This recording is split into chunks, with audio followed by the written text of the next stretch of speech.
In today's episode, I'm going to teach you the day trading strategy called the dip and rip. It's a setup I really like trading on the 1 minute time frame because when you have a stock that's really strong and squeezing up, you don't always get a really nice, clean, slow moving pullback.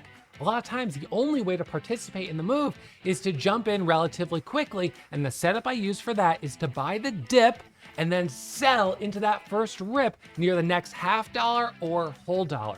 As I sit right now, I am up $12,536.69, green on, let's see, 5 out of the 7 stocks I traded. And I am impressed because right now, VRAX is squeezing up over 120% and GovX is up another 50%. These are the Mpox virus stocks that got that big boost on Friday and on Monday. So we are seeing continuation in the biotech sector. But I was not sure how trading would be today because Monday was really strong. Tuesday, yesterday, it was a little choppier. And so this morning, I felt like I needed to be a little cautious. I was worried about seeing stocks that would pop up and then reverse all the way back down, which made me even more aggressive trading that dip and rip because I felt like I would only get that first leg of the move. If I didn't capitalize on that first leg, there might not be a second leg moving higher. So if I jump on the whiteboard, what I was worried about having happen was a stock that comes out with news here and then suddenly squeezes up 1 candle, 2 candles, 3 candles, starts to have diminishing volume as it gets higher, pulls back just a little bit here, and instead of giving us a nice push higher, no, it doesn't do that. It just sort of stalls out and then fades back down. And you know what? That's exactly what happened. We saw a number of stocks that faded like that. Well, that's what we saw yesterday as well. And it was a little confusing because some of the stocks that I was trading this morning, they had good news headlines, at least what I would interpret as good news headlines. So I was surprised that they weren't holding up better. But as we come towards the end of the day here, into the close and into after hours, we can obviously see VRAX, GovX. We've got some after hours movers, and that should give us, I think it'll carry into tomorrow. So that'll give us some momentum and some opportunities early tomorrow morning. Okay, so let's go back today to the first trade I took. I'm going to pull up the scans here. Let's see. So first trade, when I first sat down this morning, I pulled up the scans. And actually, I always pull up the scans on my phone, usually around 6:30, 6:45. And I saw REVB was a big gapper. However, I'm familiar with the stock. I pulled it up and I saw, yup, all right, it's got a big spike right here at 4 a.m., and it's been basically selling off since then. So at 6 a.m., it was back up to VWAP, and then it sold off. And right at 7 a.m., there's this surge of volume right there as it squeezed back up. So as it squeezed back up, and as that volume started coming in, I traded right in here and made $2,000. Let's see, you can see $2,223.86. And you might think, Ross, where was the setup there? All I see are 2 big green 5-minute candles. Let's zoom in. So when we're doing the dip and rip, we're going to zoom in on the 1 minute chart, and I'm even going to show you the 10-second time frame. So right here, we got that red candle, which was our dip. We got a pop here up to VWAP, a dip, and I bought that dip for the rip back up right here, and that gave us a squeeze through 280, 285, 290, up to a high of about $3.04. We did a little micro pullback here, a pop higher, and then we reversed. And this is exactly what I was worried about. Higher volume selling as it starts to unwind. Now, because I've been doing pretty well these last few days, I decided to take a little bit more risk on my first trade. Typically, what I've been doing is I've been saying I'll take a max of 5,000 shares on that first trade. First trade, 5,000 share max until I'm up over $1,000. So today, because REVB was cheap, I said, 5,000 is too small. I'm okay taking 10,000 shares of this because it's a cheaper stock and it's trading in a really compressed range. So realistically, I'm still not risking more than about $1,000, 10-cent loss. So I start with 10,000 and then I actually scaled up to a 15,000 share position. First trade, I lock up about $1,500. Sweet. All right, I'm up 10 cents a share, 15,000 shares. So boom, green 1,500 on the first trade. Second trade, I grab another $1,000 or just a little bit less than that, and I'm up 2,300, right? So plus or minus 2,300. And just like that, I'm building my cushion on the day. And those first two trades were those micro pullbacks or those dips for that rip higher. So if we pull out our 10-second chart here, and I zoom this back to about 7 a.m., what you'll see right in here is this was that pullback right there. That was the clean pullback. So we got one right there where I got in right around 78. We got the squeeze up to 90. So that was the $1,500. And I added back right there for the squeeze through 3. It hits a high of 310, dips down, pops back up, and then that was it. I was like, well, I'm not going to push it. And I could tell it was getting heavy on the offer. So, of course, using the level 2 to be able to gauge the sentiment and the strength on it. And that level 2 was telling me there were just too many sellers. And, of course, that's reflected in the volume, high volume selling on that candle. So, you know what? No harm, no foul. First trades in the green, building the cushion, and now I'm looking for the next stock.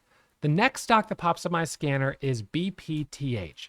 BPTH hits my scan, and I see that it's got news. Now, I have traded BPTH in the past, and I was a little cautious about it because if you look at it, history of big red candles. And there's another one today, not as big of a candle, but this is a theme with this stock, big red candles. In fact, more times than not, when it pops up, it has high volume red candles. So for that reason, I was a little concerned that might happen again. But as it started squeezing up, I was thinking, if this thing wants to move, I'm happy to trade it. So we'll back this up. We'll zoom in here. My first trade on this one, it initially squeezes up right here at 7. It hits a high of 320. And let's see, that was at 701. It then dips down right here, and I bought this dip. So that right there, once again, is the dip. I'm getting in at 293, adding at 297. We get the pop to 310, a little dip down, up to 320, up to 330, a pullback, up to 340, and then that's about where it topped out, right there at about 340. So I was in at 293, 297, and 301, added at 303, and then it squeezes back up, and I'm taking profit as it came up to that level. My best exit looks like was 338, a partial fill, and then I sold the rest. Looks like I also did a dip as it came back down. Yeah, I did do a dip. It sold off here, and I tried to do a dip off of 250. Didn't really bounce. I tried to do another dip down here. Didn't really bounce much. And then I was like, you know what? This is just too weak. And I was bummed out to see this nearly full retracement because it had news. I was like, I don't get it. So it ended up bouncing up a little bit more. But then by this time at this level, 710, 715, there were other stocks that people were focusing on. And BPTH kind of went out of play. So as BPTH goes out of play, I'm switching gears and looking for the next stock. MNPR hits the scanners. Now, MNPR is a 1.6 million share float. You can see it's a green candle on the daily. I've traded it before, but it's also a stock that has a history of being a little choppy. On this one, it initially pops up here to a high of 380. It pulls back, and I bought the dip at $3.52, adding at 356. This is a dip off of the nearest half dollar, whole dollar. My target was 4. It breaks 4 and immediately goes to 440, 460, 480, and it hits a high of 490. With a 5,000 share position, I was shocked to lock up over $1 a share. I added as it squeezed higher at 433 and 429. Those were breakout trades, but I was really impressed. So that ended up being my biggest winner of the day. But again, I was waiting for that next setup, and it just pulls back too much. So now I'm like, okay, we've got two stocks that have made moves, but have reversed. This is starting to get, a little bit tricky today. But nonetheless, the dip and the rip is working. SMFL. So now SMFL comes up on the scans, and this thing was a pain in the butt to trade. It was really hard, very choppy, very grindy. So it squeezes up, it pulls back, and it's a little cheaper. It pulls away here, and this one's easier to look at on the 1-minute chart. Because really, I jumped in it with my first entry at about 194. So that was, let's see, the time was 8:04 a.m. So my first trade on it was right in this area. It squeezes up, got a small winner on it. It drops back down. Then it bounces, rejects, and then right here I got back in for the break of 2. And this trade, I had to take like 3 stabs at this before it finally broke 2. And this wasn't a dip and rip. This is a break of whole dollar. So it took that trade through 2. It squeezes up, pulls back, squeezes higher, dips down, and pushes higher. But I only made how much on it? $2,300. Kind of a small winner. And I churned a lot of shares on it. So that was not a big winning trade. That was a tricky one. I wasn't super happy with that. So I got myself a little frustrated over trading SMFL for like an hour from 8 to 9. And then at the open, we had SOND. SOND at the open, I was watching this one because I was looking at the daily level. We had these 2 candles that hit a high of about 7. And I was thinking, if it can hold this level, this is something I can work with. So on the 5-minute chart at the open, basically, this thing just squeezes up. So I jumped in at $7 at, let's see, I added at $6.81 and then $6.93 and 7. And I took profit as it squeezed up to a high of $7.60. This was really strong. So it goes all the way up to $7.60 right there, $7.70. Now, I did end up going red on SNOA. This was a penny stock. You know, I jumped in it at like 38 cents, thought it maybe would go higher, and then stopped out when it came back down. And I actually lost on VRAX as well. Even though it made a big move, I got in it a little too high and got stopped out. Right now, it's currently sitting up about 120%. So if we look at our scans at the moment, let's see, our biggest gainers, our biggest gainer today was actually GDC. And I didn't trade it at all. GDC is a Chinese stock with a headline of opening a TikTok shop. I was like, I don't know. I was like, this is ridiculous. And maybe I was overthinking the headline on it, but it has a history, pop and drop, pop and drop, pop and drop. And so as I'm looking at it, I'm thinking we've got ascending resistance up here. So I didn't want to trade it. And then it goes up and then sells off. And then it comes up again, sells off, comes up again, sells off, up and up. And it's just weird price action. So, you know what? Whatever. I didn't end up trading it. I guess I left some money on the table. I formed a little bit of a bias on it, and it is what it is. So that was GDC. Big percentage gainer, no trades.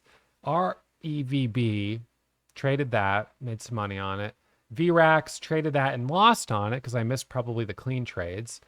SDIG, this one was on the scanner, and a lot of people were talking about it. And I said, you know, I usually don't like trading cryptocurrency stocks, and this is a digital mining company. The catalyst was they've entered into a merger agreement. So the combination of it being a merger agreement plus cryptocurrency, I just kind of felt like, you know, I don't think this one's going to be my cup of tea. So I left that one alone completely. Didn't trade that one either.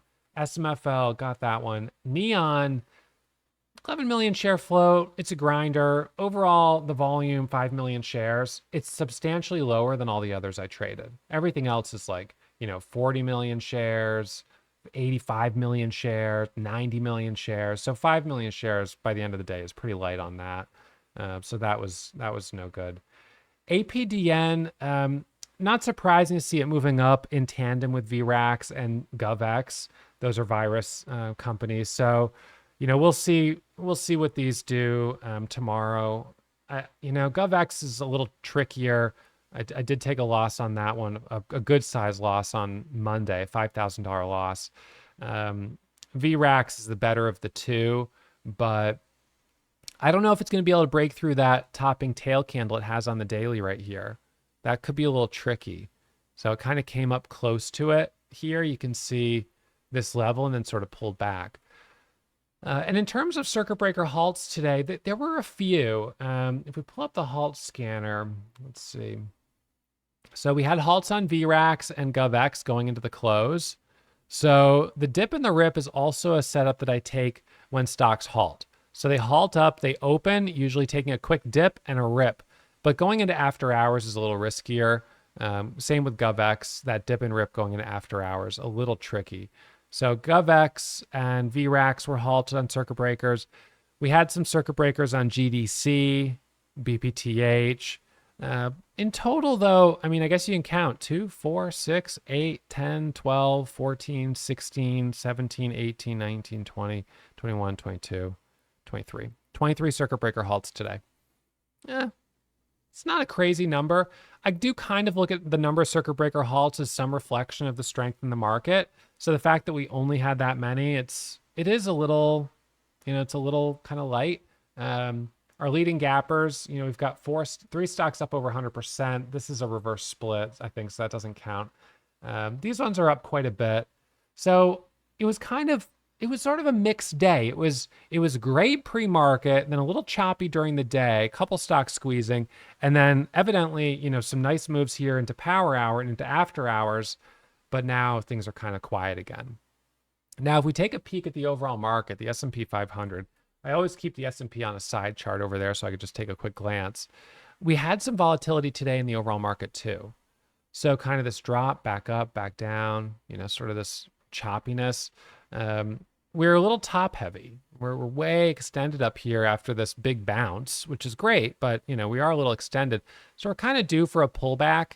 I don't know if we're going to push higher and then pull back, but just some levels I've been kind of keeping an eye on there on the S&P 500. So I would say tomorrow, my game plan will be the same as always. I'm going to sit down bright and early. I'll be watching the top gainer scanner, and I'm going to see if I can lock up another solid green day. At this point, it just feels like as long as I'm focusing on the most obvious stocks, I will see some opportunities. I have to be patient. I don't want to be too aggressive too early, right? So I want to make sure I wait for that really good setup to form. But once we have that good setup, it feels like this is where we're seeing some good follow through. So it's like, all right, as soon as I see that setup, then it's time to step up to the plate and get aggressive. So that's the game plan tomorrow morning. I'll be back at it bright and early streaming. So those of you guys, Warrior Pro members, those of you guys who are doing the 2-week trial, I will see you in the morning. If you're not already on the trial, there'll be a link pinned to the top comments and linked in the description so you guys can check that out. And I'll remind you again, as always, trading is risky. My results aren't typical, so manage your risk, take it slow. And I'll see you guys back here bright and early tomorrow morning.